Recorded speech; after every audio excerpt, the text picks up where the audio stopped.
কাউকে বেশি আপন ভাবতে নেই। যাকে যত বেশি আপন ভাববে সে তত বেশি তোমার বিশ্বাস নিয়ে খেলা করবে।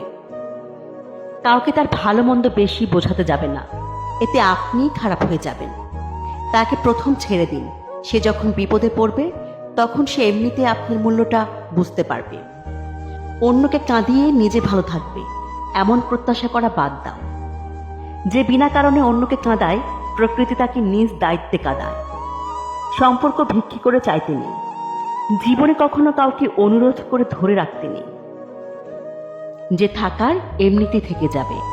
ভিক্ষা করে কখনো কোনোদিন ভালোবাসা হয় না, ভিক্ষা করে কখনো কোনো সম্পর্ক ধরে রাখা যায় না, সত্যিই রাখা যায় না। রবি ঠাকুর বলেছিল, ঘরের মধ্যে তুমি যত ইচ্ছে কাঁদো, কিন্তু দরজা সবসময় হাসি মুখে খুলবে। কারণ যদি কেউ দেখে নেয় যে তুমি ভেঙে পড়েছ, তবে সে তোমায় আরো ভেঙে দিয়ে যাবে। আমি সম্পর্ক নামক এই ব্যাপারটাকে ভীষণ ভয় পাই। আমি ভালোবাসার বিনিময়ে ভালোবাসা পাওয়ার আবদারকেও এখন ভয় পাই। কারণ মানুষ তার নিজের সুবিধা অনুযায়ী ভালোবাসে, নিজের সুবিধা অনুযায়ী ছেড়ে যায়। এটাই হচ্ছে আজকালকার সম্পর্ক।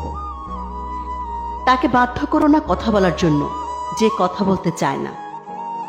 ব্যস্ত থাকো আর বুঝিয়ে দাও যে তাদের ছাড়া তুমিও থাকতে পারো। মানুষের সময় যখন খারাপ যায় তখন অনেক কিছু শুনেও সহ্য করতে হয়। কথা হজম করতে শিখো, এটা তোমাকে জিততে সাহায্য করবে।